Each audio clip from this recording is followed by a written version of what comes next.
também fico pensando se não é chover no molhado um pouco, fazer uma nova reunião segunda-feira. Se houvesse a presença uma reunião aberta com os conselheiros eleitos, eu questiono também ser necessário.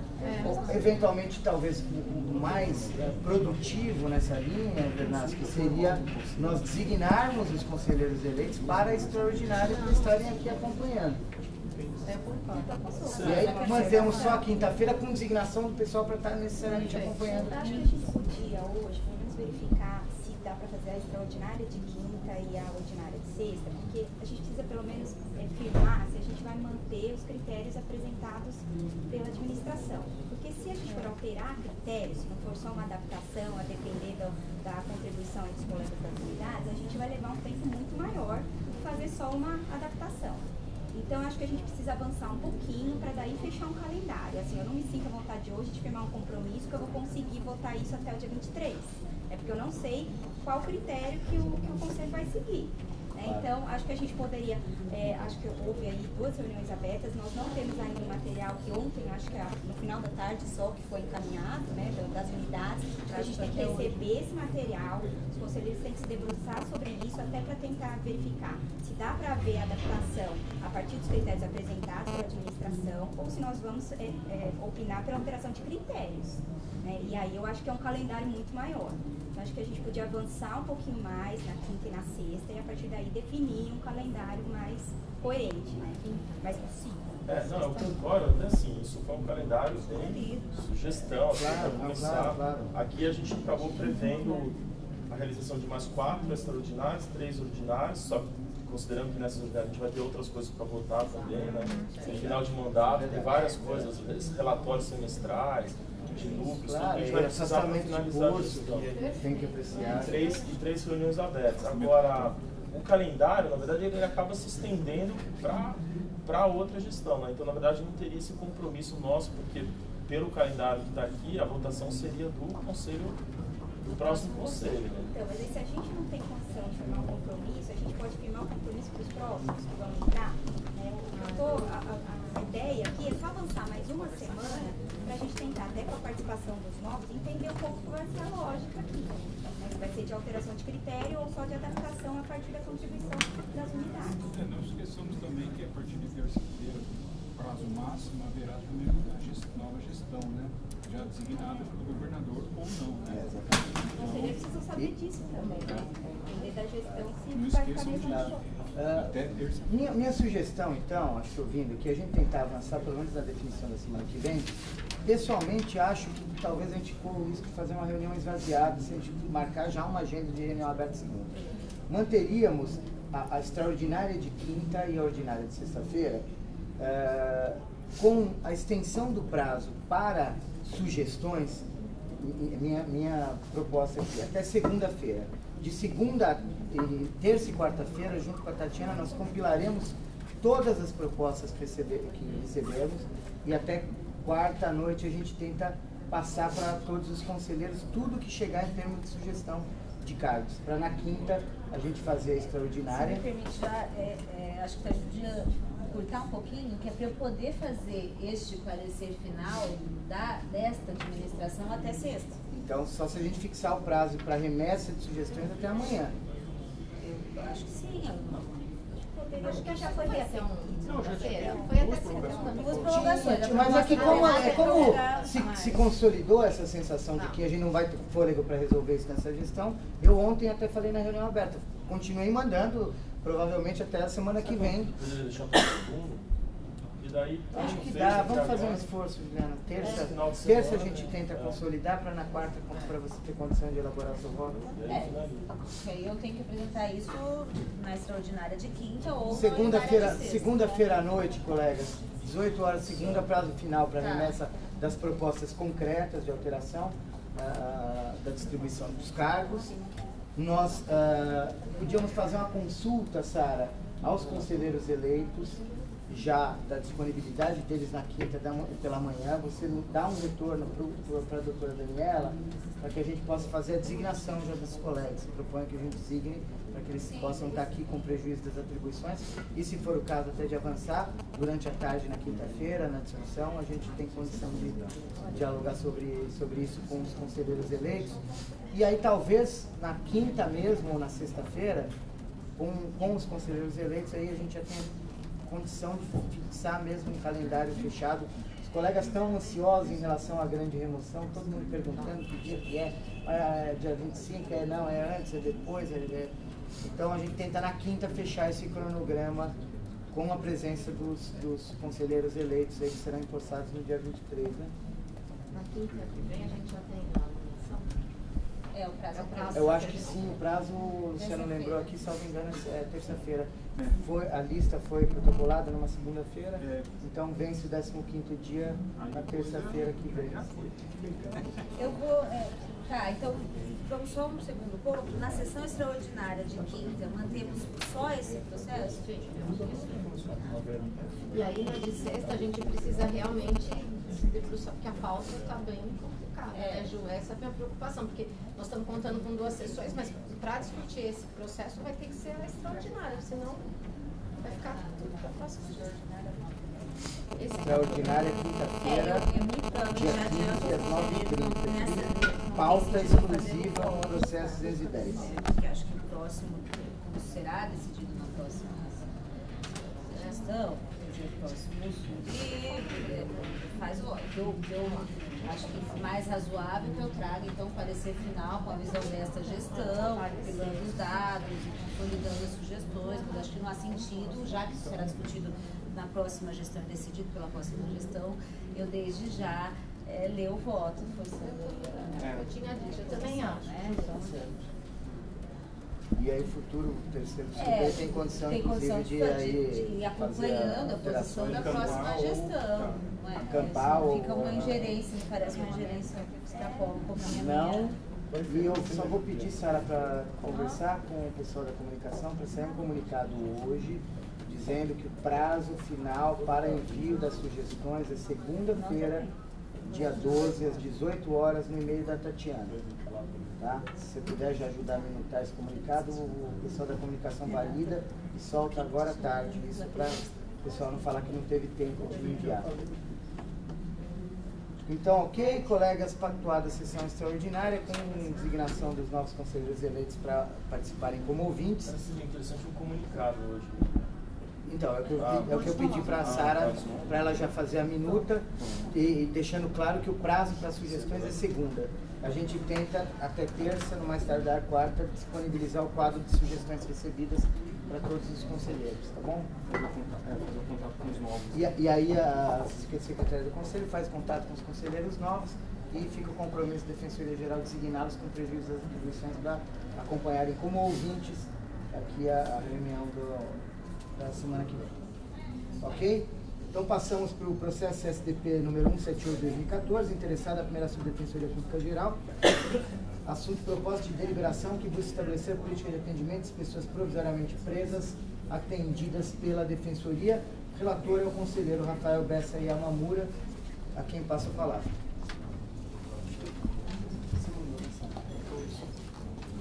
Encaminhei a proposta para todos os conselheiros, não sei se vocês já receberam. Mas, antes de fazer a leitura do voto, gostaria de enaltecer o trabalho desenvolvido pela CGT, pelos defensores Verônica e Bruno Paris, que conseguiram elaborar um material de bastante qualidade, né, para que viabilizasse a proposta final encaminhada pela primeira subdefensoria. Queria parabenizar também o Núcleo de Situação Carcerária pela contribuição nesse processo de construção. Foram realizadas 2 reuniões abertas, uma com toda a carreira, com todos os defensores da área criminal, e uma reunião também realizada com membros da sociedade civil, da Rede de Justiça Criminal. E também agradecer o Glauco da Assessoria Criminal pela reunião de ontem. Nós ficamos ontem a tarde inteira, né, discutindo um pouco o processo, e acho que o trabalho também da Assessoria Criminal é de digno de elogios. Então eu vou ler, e aí depois eu passo os pontos polêmicos aí que surgiram. Bom, processo CSDP número 178 de 2014, interessada a primeira Subdefensoria Pública Geral do Estado, proposta de deliberação que busca estabelecer a política de atendimento das pessoas provisoriamente presas, atendidas pela Defensoria. Excelentíssimo senhor presidente do Conselho Superior, excelentíssimos conselheiros. Versam os autos sobre proposta encaminhada pela primeira Subdefensoria Pública Geral do Estado, que busca estabelecer a política de atendimento das pessoas provisoriamente presas, atendidas pela Defensoria Pública do Estado de São Paulo. A proposta apresentada foi elaborada em decorrência da sistemática de atividades de especial dificuldade adotada na deliberação CSDP número 286/2013 nos seguintes dispositivos. Artigo 4º. São consideradas atividades em condição de especial dificuldade decorrente da natureza do serviço. Inciso 2. A visita periódica aos estabelecimentos prisionais e aos estabelecimentos voltados ao cumprimento de medidas socioeducativas de internação e semi-liberdade. Parágrafo 3º. A segunda e terceira subdefensorias públicas gerais estabelecerão quais defensores públicos serão designados para o desempenho das atividades previstas no inciso 1 a 4, buscando conciliar a distribuição isonômica do volume de trabalho com a necessidade de prestação adequada do serviço, observando ainda os seguintes critérios. Inciso 3º. Os defensores públicos com atribuição para atuar nas áreas criminal e júri serão preferencialmente designados para atuar na visita periódica aos estabelecimentos prisionais para atendimento de presos provisórios. Essa é a atual redação da deliberação 286. A proponente esclarece que no processo de construção da proposta participaram a Assessoria Criminal da Defensoria Geral, o Núcleo Especializado de Situação Carcerária e a Central de Gerenciamento de Prisões, sendo realizadas 2 reuniões abertas, uma com toda a carreira e outra com entidades da Rede de Justiça Criminal, onde foram coletadas sugestões para a elaboração da redação final da minuta de deliberação. A política institucional de que trata o presente processo, assim como já estabelecido pela deliberação CSDP número 246 de 2012, compreende o atendimento jurídico pela Defensoria Pública a pessoas presas provisoriamente que informem não ter constituído advogado para sua defesa, tendo em vista a garantia dos direitos de acesso à justiça, ampla defesa e integridade física e moral. De acordo com a proposta apresentada, a política tem por objetivos a provisão de informações preliminares sobre os motivos da prisão, sobre a acusação e seus desdobramentos no caso específico, sobre a possibilidade de soltura e os trâmites procedimentais previstos, bem como sobre a atuação da Defensoria Pública.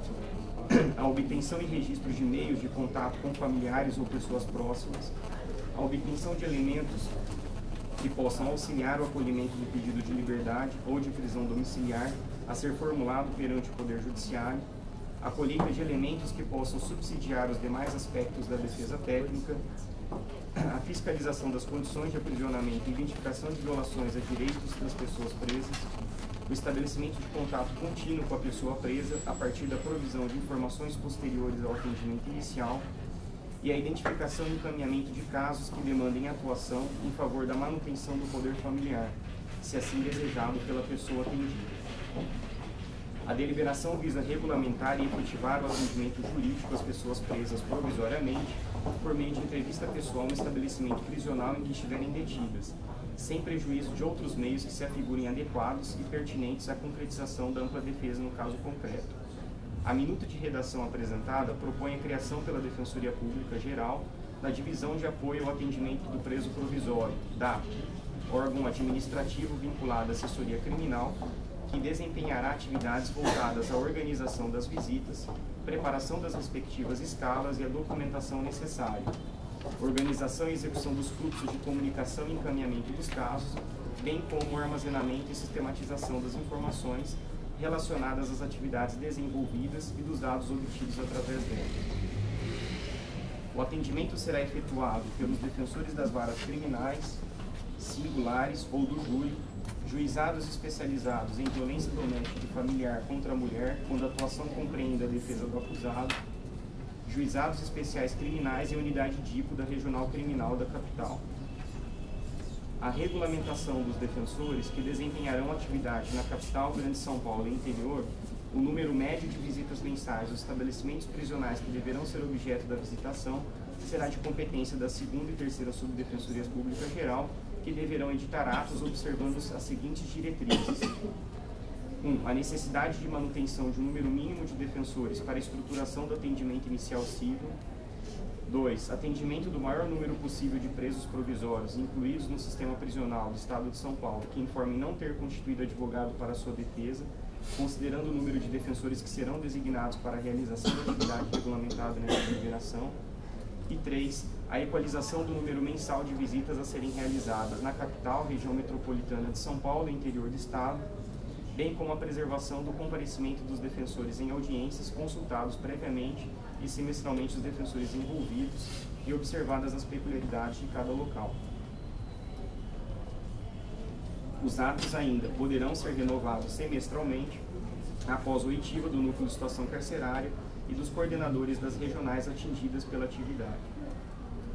A proposta ainda prevê uma sistemática de visitas para a capital que deverá ser iniciada em até 30 dias e outra para o interior e região metropolitana, que iniciará em até 90 dias a partir da data da publicação da norma regulamentadora.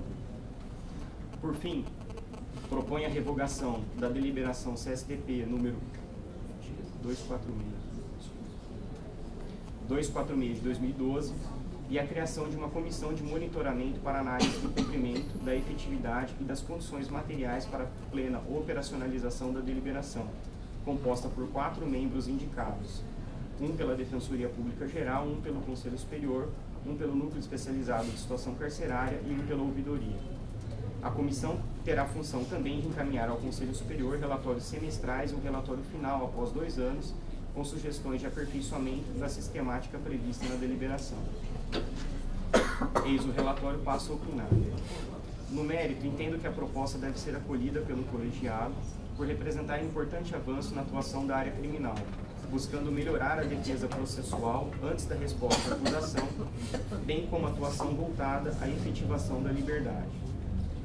No entanto, propõe algumas sugestões de alteração da minuta apresentada com o intuito de desburocratizar a atuação do defensor público nessa atividade, dar maior efetividade à norma e adequar alguns dispositivos com os próprios objetivos estabelecidos na minuta inicial. As sugestões seguem abaixo. Artigo 2º, parágrafo 2º. A proposta inicial está da seguinte forma. Artigo 2º, parágrafo 2º. A entrevista com a pessoa presa abrangerá necessariamente o preenchimento e encaminhamento à DAP em 5 dias contados da visita, do formulário de atendimento que terá por finalidade assegurar a concretização dos objetivos previstos no artigo 1º e, quando não for feita pelo defensor natural, de eventuais documentos colhidos. Sugestão de redação. A entrevista com a pessoa presa abrangerá o preenchimento e encaminhamento à DAP em 5 dias contados da visita, do formulário de atendimento e de eventuais documentos colhidos, exceto quando for feita pelo defensor natural. A justificativa da proposta de alteração. Entendo que o preenchimento e encaminhamento de formulário à DAP deverá ocorrer somente quando o defensor público atender pessoa presa, cujo processo tramita em vara em que ele não atua, viabilizando a remessa do material ao responsável pelo caso concreto. Quando o defensor visitar pessoa presa cujo processo pertencer à sua vara, não há necessidade de se preencher formulário e encaminhá-lo, uma vez que ele é o próprio destinatário das informações colhidas. Artigo 3º. Proposta inicial. Ato do Defensor Público Geral estabelecerá um modelo de formulário de atendimento a ser observado, ouvido o núcleo especializado de situação carcerária, bem como a destinação e forma de encaminhamento do documento. A minha proposta de alteração. Artigo 3º. O modelo de formulário de atendimento deverá ser elaborado e reformulado pelo núcleo especializado de situação carcerária e homologado pelo Conselho Superior da Defensoria Pública, que poderá alterá-lo, observados os dispositivos previstos no artigo 1º. Parágrafo único. O modelo de formulário de atendimento elaborado ou reformulado pelo NESC será aplicado enquanto não ocorrer a homologação referida no caput. Justificativa para a proposta de alteração da redação. Entendo que ato DPG pode burocratizar o atendimento realizado pelo defensor quando da elaboração do formulário, devendo o Conselho Superior exercer esse controle, permitindo inclusive uma participação mais democrática da carreira quanto aos dados e informações relevantes que deverão ser preenchidas pelos defensores públicos atuantes nas visitas. Por outro lado, a sugestão do parágrafo único tem por finalidade não engessar a atividade, enquanto o Conselho não decida sobre a versão final do documento, uma vez que o trâmite do processo no colegiado pode se prolongar. Artigo 4º. Proposta inicial. Em qualquer caso, o formulário de atendimento deverá prever perguntas sobre eventual ameaça, violência física ou psicológica desde o momento da prisão, e situação de gestação, lactância ou existência de filhos, sob exclusiva responsabilidade da pessoa entrevistada, em instituição de acolhimento ou local desconhecido. Parágrafo 1º. Havendo notícia de agressão física, o defensor que realizar o atendimento, desde que haja concordância da pessoa presa, deverá preencher formulário a ser elaborado e reformulado pelos núcleos especializados de cidadania e direitos humanos e de situação carcerária,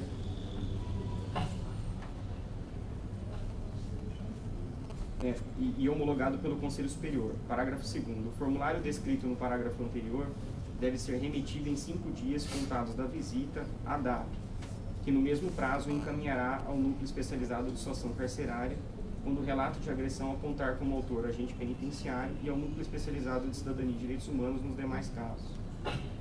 Parágrafo 3º. Quando o defensor verificar a existência de qualquer das situações previstas no artigo 11 da deliberação 291 de 2014 do Conselho Superior de Defensoria Pública, encaminhará os respectivos informes em 5 dias contados da visita à DAP, que no mesmo prazo os remeterá ao convívio. Aí a minha proposta de sugestão de alteração da redação. Artigo 4º. O defensor, durante o atendimento, deverá indagar a pessoa presa sobre eventual ameaça, violência física ou psicológica desde o momento da prisão em situação de gestação, lactância ou existência de filhos, sob exclusiva responsabilidade da pessoa entrevistada, em instituição de acolhimento ou local desconhecido. Aí eu proponho a extinção do parágrafo 1º, parágrafo 2º e o parágrafo 3º como parágrafo único. A justificativa. Propõe a exclusão do parágrafo 1º e parágrafo 2º, uma vez que o preenchimento de novo formulário, além do principal, poderá inviabilizar o atendimento de outros presos em razão da demora, além de burocratizar ainda mais o atendimento do defensor público. Entendo ainda que o principal objetivo da deliberação é o de viabilizar melhor atuação nas defesas processuais e nas prisões provisórias. Sendo assim, qualquer outro fluxo de atendimento que estabeleça outras finalidades pode ser objeto de estudo e deliberação própria, sob pena de inviabilizar a própria atividade proposta na presente deliberação. Ressalta-se ainda que o caput do artigo 4º já estabelece a necessidade do defensor indagar a pessoa presa sobre eventuais agressões físicas sofridas. Artigo 9º. Proposta inicial. As visitas abrangerão todos os centros de detenção provisória situados na capital e buscarão atender todos os presos provisórios incluídos no sistema prisional do Estado de São Paulo, que informem não ter constituído advogado para sua defesa, no prazo de 14 dias, a contar da data de inclusão no estabelecimento, ainda que submetidos ao regime de observação e mesmo que transferidos de outro estabelecimento. Sugestão de redação. Artigo 9º. As visitas abrangerão todos os centros de detenção provisória situadas na capital e buscarão atender todos os presos provisórios recém-incluídos que informem não ter constituído advogado para sua defesa, ainda que submetidos ao regime de observação e mesmo que transferidos de outro estabelecimento. A justificativa de alteração da redação. A previsão de data fixa pode comprometer o próprio cumprimento da deliberação. Portanto, entendo mais adequada a utilização da expressão atender todos os presos provisórios recém-incluídos, ao invés de estipular um prazo certo para a realização do atendimento. Além disso, o controle desses prazos pode ser inviável, já que dependeria de contato constante com a SAP. Artigo 10º e artigo 11º. Proposta inicial. Artigo 10º. A designação de defensores para atendimento em estabelecimentos situados fora da comarca da capital que recebam inclusões de presos, cujo processo de conhecimento tramita ou tramitará na capital, deverá ser precedido de consulta aberta aos defensores interessados. Artigo 11. As visitas, sempre que possível, devem ser realizadas pelos defensores no mesmo local pelo período de 6 meses, após o qual deve haver rodízio entre eles. Sugestão de inversão de artigos e de nova redação. Então, eu sugiro a inversão do 10º com o 11º. Aí ficaria o artigo 10º. As visitas, sempre que possível, devem ser realizadas pelos defensores no mesmo local pelo período de 6 meses, após o qual deve haver rodízio entre eles. Artigo 11º.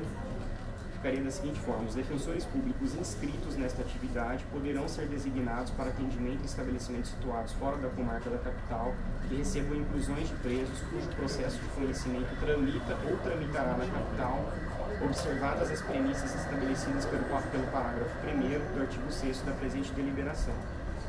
A inclusão do parágrafo único. A designação prevista no caput observará preferencialmente lista de defensores interessados em forma de rodízio, com possibilidade de afastamento. Justificativa. Entendo importante constar as premissas previstas no parágrafo 1º, artigo 6º, pois trata-se de hipótese em que o defensor deverá se deslocar para outra comarca. Além disso, importante constar expressamente a possibilidade de afastamento para o desempenho dessa visita, pois o defensor poderá não conseguir retornar à sua unidade para realizar as audiências. As demais sugestões de alteração de outros dispositivos não alteram o conteúdo proposto, mas apenas a forma de redação. Sendo assim, voto pelo acolhimento da proposta de deliberação encaminhada pela primeira Subdefensoria Pública Geral, com as alterações descritas acima e incorporadas na minuta de deliberação que segue em anexo, submetendo a apreciação do presente voto aos demais conselheiros. Aí tem a minuta de deliberação que eu estou propondo. Discussão? Eu pedi vista. Acho que a gente precisa iniciar a discussão, vista que evidentemente foi concedida. Eu queria só trazer alguns elementos de esclarecimento. Já te escrevo. Se vocês não se opuserem à previdência, queria só trazer. Eu posso explicar também os pontos polêmicos e que não houveram conclusão. Perfeito. Não Já houve adianto, concordância. então, as percepções, eu participei também ativamente, segundo o elogio do Bessa, ao Bruno, à Verônica, ao Glauco, ao pessoal do NESC, e mais do que isso, reitero o elogio público a todos os colegas com atuação criminal da capital que estão fazendo voluntariamente essas visitas já no CDP 1 do Pinheiros, no Belém 2, e parece que a gente já está indo para Franco, já iniciou a atuação também em Franco da Rocha. Acho fundamental a gente ter esse marco normativo regulamentando, enfim, fixando as responsabilidades também da administração, desse órgão, do DAP criado, para que isso efetivamente funcione e tenha uma finalidade, uma efetividade de resultados, que ajude, seja na obtenção da liberdade provisória, seja na própria defesa processual dos nossos acusados. Em paralelo a essa proposta, eu quero registrar que houve algumas conversas com a Secretaria de Administração Penitenciária, no sentido da gente viabilizar e estabelecer as bases para essa visitação, para evitar que haja problemas que às vezes são verificados na rotina de visitação. Então, há um termo de cooperação já encaminhado, a SAP, acho que deve estar em condições de ser assinado, né, o termo de cooperação, que estabelece, enfim, as obrigações da Secretaria no sentido de, nos enviar os relatórios de inclusão, para que, a partir desses relatórios, esse é o trabalho que um pouco o CGP fez com os colegas que estão fazendo a visita, a gente consiga construir as escalas de visita e preparar, mais do que isso, acho que o grande mérito da proposta, e acho que além do normativo a gente tem um desafio operacional que é maior do que a discussão normativa aqui, é preparar os expedientes para a visitação. Então, o colega que chegará vai ter a sua lista, vai ter o contato feito por um órgão central de administração com o estabelecimento já para envio dessa lista. Isso, ao contrário da nossa experiência de mulheres encarceradas, não ficaria na incumbência do defensor, e sim desse órgão central. E um expediente já com a FA, o CIVEC, e outros elementos que a gente consiga levantar com o andamento processual, para que essa entrevista também não caia no problema da generalidade. Olha, a defensoria estará aqui zelando pela sua defesa, etc. Não, olha, a sua situação é essa, o seu processo foi distribuído para tal vara, a gente ali sabe que o juiz tem uma tendência de soltar ou não. Foi fixada a fiança, ainda não foi recolhida, você tem condição. E com a SAP a gente estabeleceu algumas premissas de obrigação, seja no tocante à disponibilização do espaço físico, uma sala privativa para esse atendimento, com a existência de pontos de atendimento e a necessidade de atendimento da nossa requisição dos presos pelos relatórios enviados até as 16 horas do dia anterior. Ou seja, nós enviaríamos até a véspera, o dia útil anterior, melhor dizendo, a relação de presos que seriam visitados, para que o diretor se incumba de separá-los para essa visita. E mais do que isso, a apresentação dos presos num fluxo contínuo das 8 ao meio-dia, para que a gente possa garantir também que esse colega consiga preencher o formulário e fazer a entrevista com o preso no período da manhã, para isso não causar prejuízo ao expediente forense do preso. Algumas outras obrigações estão detalhadas no termo de cooperação, que acho que seria importante até a gente disponibilizar a última versão. Não sei se você instruiu o processo, certamente, o termo de cooperação. Não. A gente podia mandar, Glauco, a última versão para que a Sara espalhe para os demais conselheiros, mas fizemos, inclusive, no tocante à capital, uma reunião com a presença do NESC e do CGP, com todos os diretores de CDPs, apresentando o projeto, para que eles também saibam como é a nossa proposta e qual a finalidade, e que todos passem a incorporar na sua rotina de atuação, pelo menos nesse momento dos CDPs, a presença frequente da Defensoria Pública. Posso só linkar os pontos? Eu ia até fazer uma observação sobre os pontos que você já destacou. A Luciana está inscrita para falar em seguida, se quiser. No meu fone, se você quiser falar, não tem problema. Então temos a Luciana em seguida. Não tem problema nenhum. Nós fizemos uma reunião ontem, eu fiz uma reunião com o Núcleo de Situação Carcerária, a Assessoria Criminal participou e a CGP também, a respeito sobre a proposta, a minuta de redação da deliberação, e todas as alterações propostas, exceto em duas situações aqui, houve consenso, tanto do Núcleo quanto da CGP. Os dois pontos de divergência, e aí um dos pontos talvez seja do Núcleo de Direitos Humanos, que é com relação ao artigo 4º, em que na minuta de deliberação apresentada, prevê a possibilidade de preenchimento de um novo formulário em caso de agressão física. E aí o defensor deveria aplicar um novo formulário, além daquele formulário principal, seria um formulário específico, e que esse formulário deveria ser encaminhado à DAP para depois encaminhamento para o Núcleo de Situação Carcerária ou Núcleo de Direitos Humanos, dependendo da situação. Eu entendo que aqui a gente deveria extinguir essa possibilidade da aplicação de um novo formulário para desburocratizar o atendimento, e aqui não houve a justificativa da finalidade disso. Eu acho que aí a gente teria que tentar estabelecer uma política institucional diferente, estabelecendo o fluxo desse encaminhamento.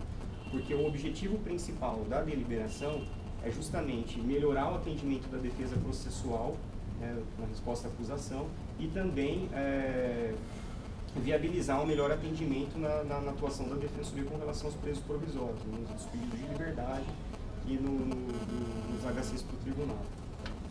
E esse é um ponto de divergência, talvez com o Núcleo de Direitos Humanos. E aí, um outro ponto seria a composição da comissão de monitoramento. Na proposta inicial encampada pela primeira sub, há a previsão da criação da comissão de monitoramento com 4 representantes, um indicado pela Defensoria Geral, um pelo Conselho Superior, um pelo NESC e um pela Ouvidoria. O Núcleo ontem me trouxe uma demanda, um pedido para que essa comissão fosse uma comissão paritária, que tivesse mais 2 representantes indicados pela Ouvidoria. E aí, esse foi um ponto de divergência, eu encampei a proposta da primeira sub de manutenção da comissão com 4 representantes. Mas isso foi um ponto de divergência. Só pontuando, aí eu passo a palavra já para a Luciana e Márcia escritas. A gente encampa a manifestação do relator e eu justifico aqui, enfim, talvez o que norteou esses pontos de divergência rapidamente. A questão do preenchimento do formulário pelo defensor natural tinha uma única finalidade. No interior, na Grande São Paulo, em que esse modelo é mais frequente, nós teríamos um feedback aqui central para verificar em que casos efetivamente foi feita a entrevista e quais as providências foram adotadas, e poderíamos então suprir até uma das finalidades da criação do próprio CGP, que é criar esse monitoramento. Em médio prazo nós teríamos aí uma possibilidade de uma análise fundada em dados dessa atuação. Isso já tinha sido discutido, de fato é uma previsão mais burocratizante no sentido da atuação daquele defensor natural tratado pelas visitas, que traz também um ônus para a administração. Acho que isso pode ser colocado também no horizonte, para o momento seguinte a gente buscar esse mapeamento, mas não há oposição em relação a essa supressão, se isso for para viabilizar a nossa proposta. A gente tinha previsto também que o ato defensor público geral, que estabeleceria o formulário, a partir de sugestões e coletiva do núcleo, como uma forma também de desburocratizar, de não trazer ao conselho, mas a administração não se opõe que a proposta seja do núcleo e homologada aqui pelo conselho, não há problema em relação a isso. Quanto à questão do formulário paralelo de tortura, essa foi uma ideia que surgiu no encontro criminal, né? O próprio Núcleo de Direitos Humanos trouxe à lume a experiência da Argentina no tocante ao mapeamento que foi feito a partir de entrevistas de defensores de potenciais focos de abuso de autoridade, tortura, etc. E a ideia foi encampar aquilo. Acho que também a supressão, ela torna mais leve a rotina de atuação, desburocratiza, evidentemente, mas, e também acho que é possível se construir em paralelo, de fato não seria a finalidade primeira da deliberação tratar disso, em paralelo um projeto também de sensibilização via Núcleo de Direitos Humanos, para que os colegas eventualmente, de forma facultativa, adiram ao preenchimento desse formulário, sem que isso conste na rotina, não há problema nenhum, encampada a modificação proposta pelo relator. A questão do prazo também, acho que teriam questões operacionais que poderiam impactar nesse prazo, talvez a supressão do prazo fixo não traga prejuízo para a realização da atividade.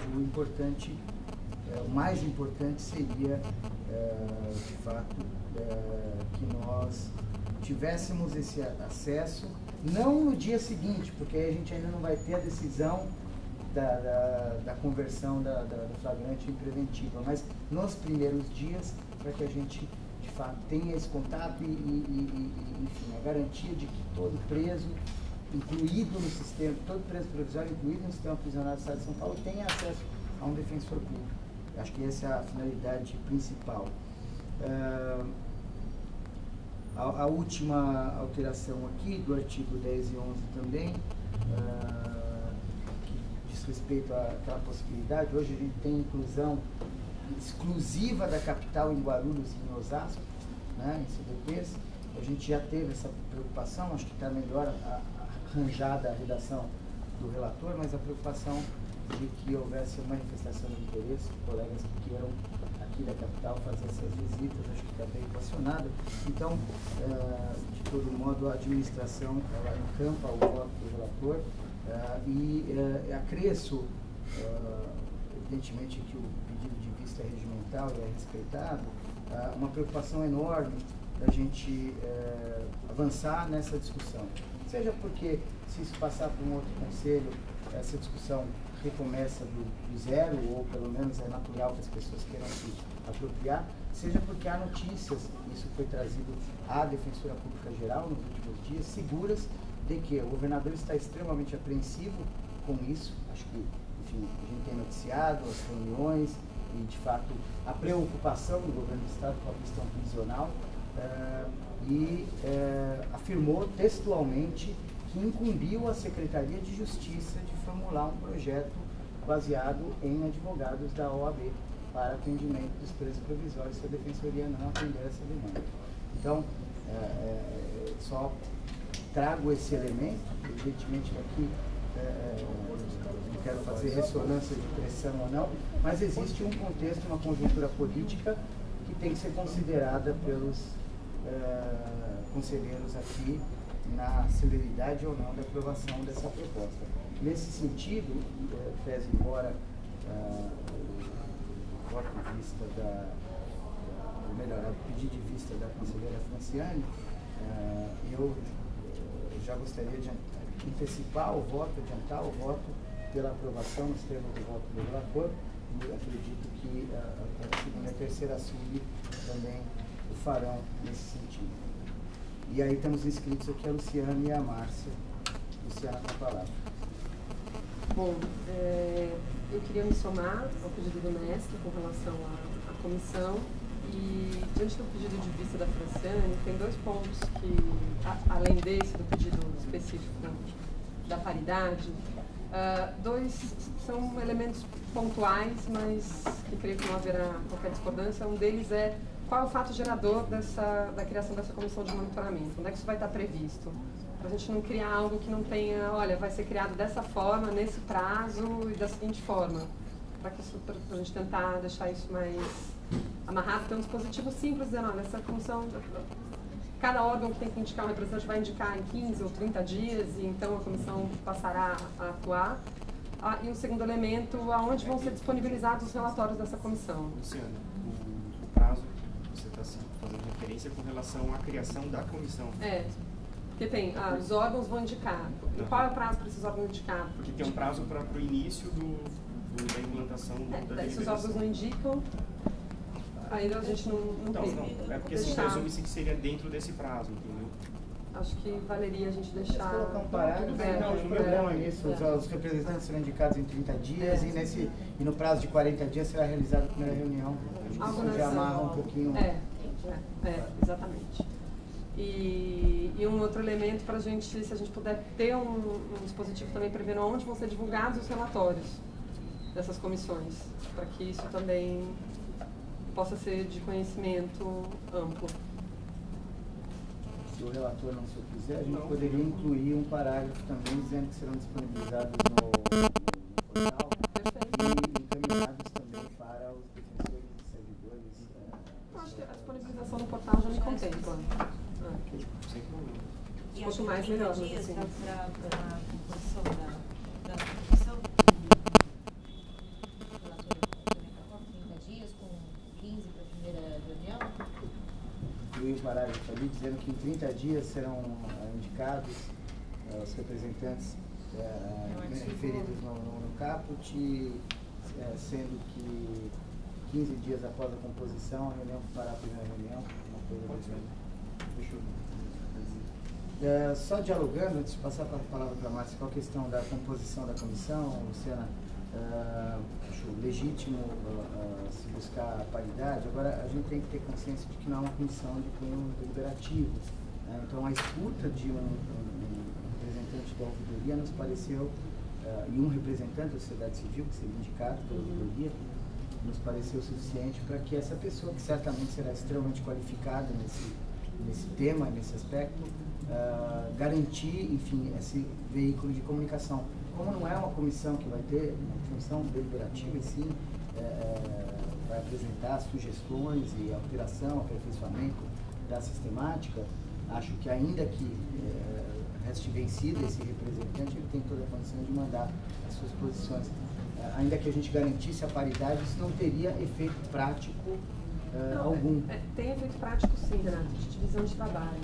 Por exemplo, muito provavelmente a pessoa que a ouvidoria deve indicar, não sei nem se eu vou fazer, deve ser da pastoral.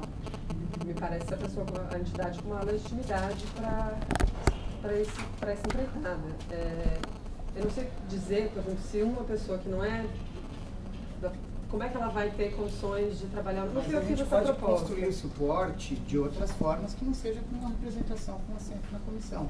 Pessoalmente, eu estou convencido, Luciana, com todo respeito à sua posição, de que o assento de um representante garante que isso seja um veículo, um canal de recepção das sugestões, e não acho que o aumento do número de cadeiras por si vai garantir que a pessoa possa fazer as outras coisas, se desdobre, etc.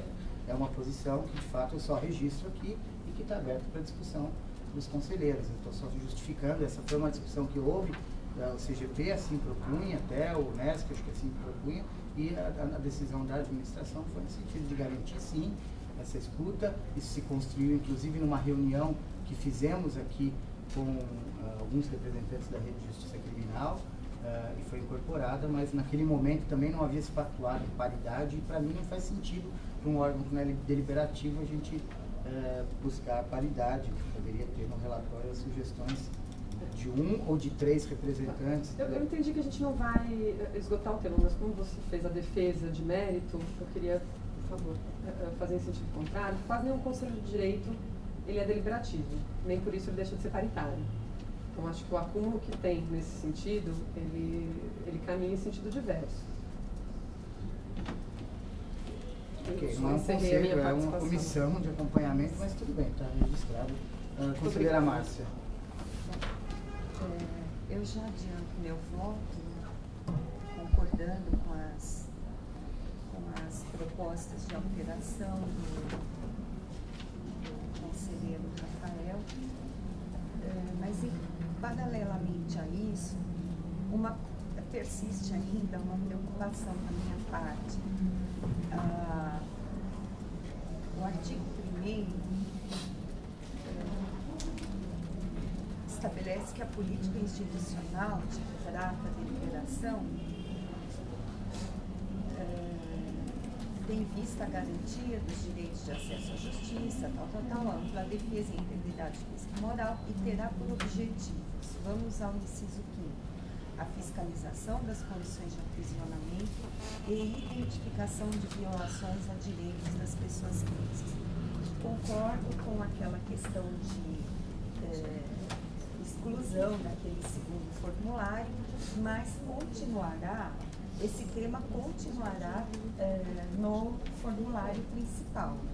E é aí que eu fico imaginando assim, questões práticas, como, por exemplo, o preso relata a mim uma agressão física sofrida e qual medida o defensor público deverá tomar até para se acautelar. Ele pede para o preso eventuais providências do defensor, dependerá da vontade do preso. Muitas vezes o preso não quer levar isso adiante. Ou nós podemos fazer esse juízo, não, vamos deixar para o preso decidir, não vamos tomar de ofício a providência, enfim. E nós sabemos que essas inserções em presídio, seja com relação a preso provisório ou em cumprimento de pena, com essa finalidade de fiscalizar violações de direitos humanos, agressões, não são bem-vindas, não são bem vistas. Então, como poderemos, senhor futuro diretor, não é? Nos acautelar com relação a eventuais atos de retaliação das próprias diretorias? É uma preocupação minha, não é infundada, já adianto aos senhores, e é uma questão que o defensor tem que ter esse respaldo institucional para que ele possa, com liberdade e tranquilidade, realizar essa visita. E isso não se aplica só ao preso provisório, não. Principalmente aos estabelecimentos prisionais de cumprimento de penas aí mais rigorosas. Enfim, eu não estou trazendo solução, eu estou, na verdade, problematizando. Mas eu acho que é muito oportuno que se faça essa reflexão e discussão nesse momento, até para não jogarmos nossos colegas, né, na boca aí dos leões. Acho que nós chegamos a discutir um pouco sobre isso, né, ontem na reunião, e aí eu coloquei também essa preocupação e da necessidade de talvez o núcleo capacitar o defensor para esse tipo de atividade, para essa abordagem. Parece que o núcleo também já está tentando providenciar isso, principalmente para os defensores novos. Né? A gente sabe que foram criadas várias vagas de execuções criminais em unidades novas da defensoria. Muitas vezes o defensor do último concurso assume essa função sem qualquer tipo de experiência E são unidades pequenas, né, da defensoria, ou seja, é o defensor e mais 2 colegas de trabalho que vão ter que fiscalizar. Tem unidades grandes. Não, Bom, enfim, já acabou? Só dialogando com a preocupação da Márcia, acho que a gente precisa lembrar que, na verdade, tem limitação, ou melhor, já foi aprovada a outra deliberação que diz respeito à política de atuação para o monitoramento das condições de aprisionamento, né? A inspeção. Então, o foco aqui ele é secundário. É evidente que quando você entra no estabelecimento prisional, você não vai ficar alheio. Não, hoje aqui eu só vim fazer atendimento, então o mundo está caindo lá. Então, como a finalidade aqui secundária, vamos dizer assim, mas importante também, houve a opção por, na política também de atendimento, a gente ressaltar isso. A gente sabe que essa nossa atribuição, que ela foi construída como uma atribuição prevista na LEP, que ela está prevista na Lei Orgânica Nacional e na LEP, ela é objeto ainda de muita ressalva e dificuldade, né? A própria Secretaria de Administração Penitenciária aqui já falou para o meu secretário que não consegue entender a Defensoria, quer fazer um papel que é do Ministério Público, nós temos um outro corregedor agora que é a Defensoria, e acho que de fato o seu diagnóstico é preciso, Márcio. A gente tem enfrentado alguns problemas, até retaliações extremamente preocupantes por uma atuação aguerrida, combativa de defensores. Espero, dialogando com a sua provocação, que se esse conselho autorizar o meu afastamento, eu possa intervir positivamente no sentido de a gente consolidar essa tradição de que a Defensoria é sim órgão de execução penal e que sim vai verificar e fiscalizar a condição de aprisionamento. Mas esse é um trabalho contínuo e talvez não tenha soluções também para as suas dúvidas. O que o defensor faz diante de uma notícia, de uma irregularidade, de uma violação de direitos? Eu me lembro de ter levantado isso e pedido ao grupo de trabalho de direitos humanos da PGE que a gente tentasse fazer um manual, um guia de atuação, o que se representa, como a gente pede o exame de corpo de delito e chama o oficial de justiça imediatamente para levar o preso ao ML. Qual seria, e meios acautelatórios para que o nosso colega defensor continue com uma atuação aguerrida e combativa que ele espera, sem se amedrontar por represálias que podem vir. Agora, eu acho que isso a gente vai ter que construir também, Márcia. Não sei se a gente conseguiria, no plano normativo, trazer uma solução pronta e acabada. Acho que a divisão de apoio vai ter que talvez abrir uma frente e junto com o NESC, de um monitoramento, de uma tentativa também de aprimoramento do diálogo com as autoridades prisionais, com os diretores, etc., porque eles também compreendam que a gente não vai convergir em tudo, mas que existe um espaço que é da Defensoria, que não é para convergir em tudo com a SAP, mas existe um espaço de convergência grande. A qualificação dessa nossa relação, eu acho que se dá também a partir do momento em que a gente institui uma política certa e passa a estar rotineiramente no presídio. Então, eu concordo com toda a sua avaliação, diagnóstico e com o mundo das suas preocupações.